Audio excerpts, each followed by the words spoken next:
Hai semuanya, kalian pasti masih ingat nama Timor. Timor ya, yang sekarang dikenal dengan Timor Leste.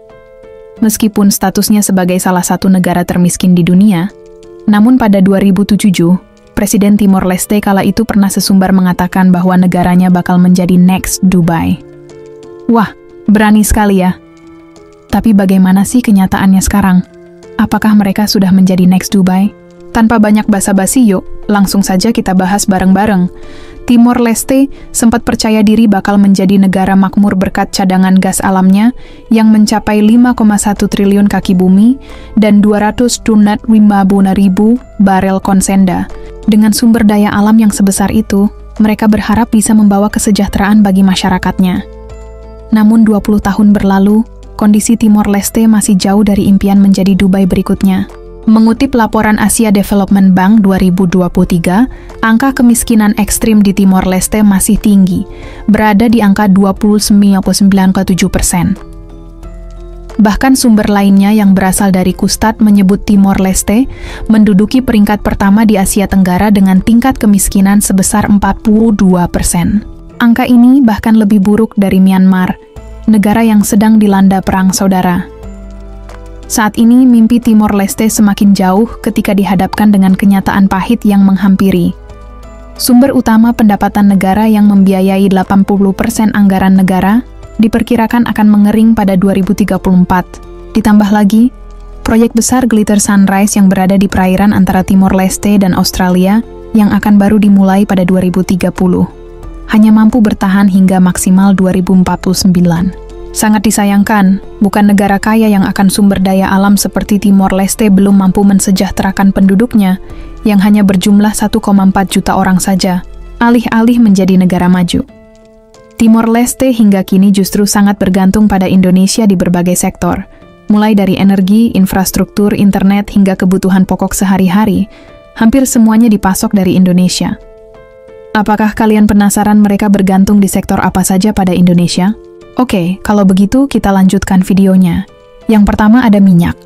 Meskipun Timor Leste dikenal mempunyai cadangan minyak yang besar, namun faktanya Pertamina telah melayani kebutuhan energi Timor Leste sejak 1984, atau sekitar 40 tahun hingga sekarang, tepatnya sejak terminal BBM di Delhi dibangun.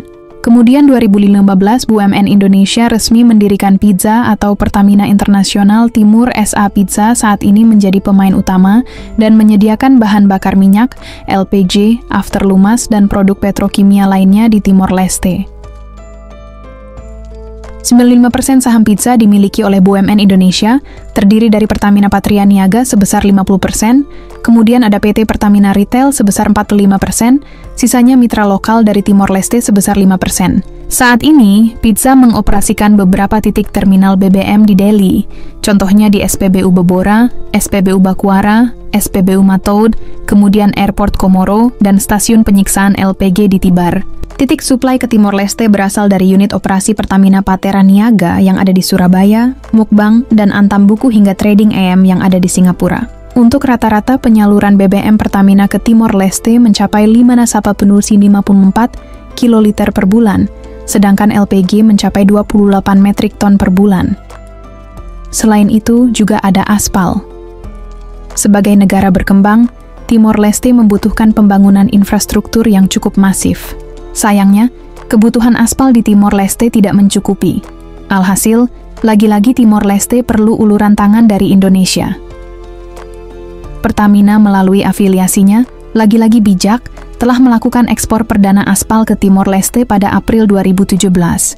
Ekspor ini melibatkan volume sekitar 645 drum, atau setara 100 min ton aspal melalui treatment plant yang ada di Kabupaten Gresik, Jawa Timur. Internet Pos Lalu Lintas Batas Negara PLBN Utamain Kabupaten Belu, Nusa Tenggara Timur, bukan hanya menjadi berkah bagi masyarakat setempat, namun juga berkah bagi masyarakat Timor Leste. Selain pelayanan terpadu yang cepat dan tepat, Badan Nasional Pengelola Perbatasan atau BNPP, PLPN Motamae juga menyediakan layanan internet gratis. PLPN Motamae juga menyiapkan pojok baca digital yang menyediakan berbagai jenis buku bacaan dan layanan, dan internet gratis dilengkapi dengan 5 unit perangkat komputer. Selain parabilitas batas, para siswi belajar dari Timor Leste juga memanfaatkan fasilitas IDE untuk menyelesaikan tugas-tugas pelajaran di sekolah. Mereka rela bermain ke perbatasan karena Timor Leste memang memiliki jaringan internet paling lemot di dunia, rata-rata hanya sekitar 2,5 Mbps. Hal ini justru berbanding terbalik dengan NTT, yang saat ini menikmati koneksi internet yang lebih baik. Ditambah, saat ini operator seluler yang ada di Indonesia berlomba-lomba memperbaiki infrastruktur telekomunikasi masing-masing, karena pemerintah sedang mengkaji penerapan aturan baru, kecepatan internet minimal 100 Mbps. Kecepatan itu bahkan lebih tinggi dari rata-rata kecepatan internet yang ada di Singapura saat ini.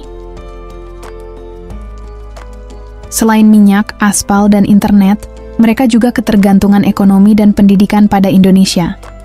Timor Leste sangat bergantung pada Indonesia untuk sekitar 80% kebutuhan logistik, termasuk barang-barang pokok seperti makanan, minuman, dan produk sehari-hari lainnya. Hal ini dapat dibuktikan dengan mudahnya berbagai produk dari Indonesia, mulai dari kebutuhan pokok seperti pasta gigi, deterjen, bahan-bahan, makanan, susu, dan lainnya. Semua ini bisa ditemui dengan mudah di sejumlah toko yang ada di kota Deli, ibu kota Timor Leste.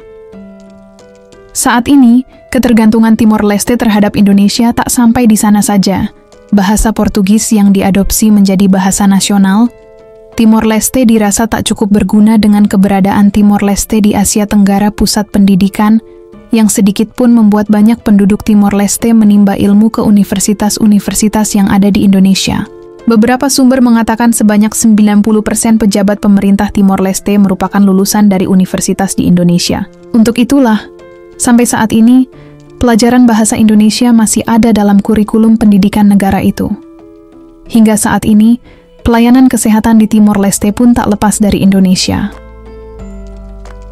Beda cerita dengan orang menengah ke atas dari Indonesia yang pergi berobat ke Malaysia.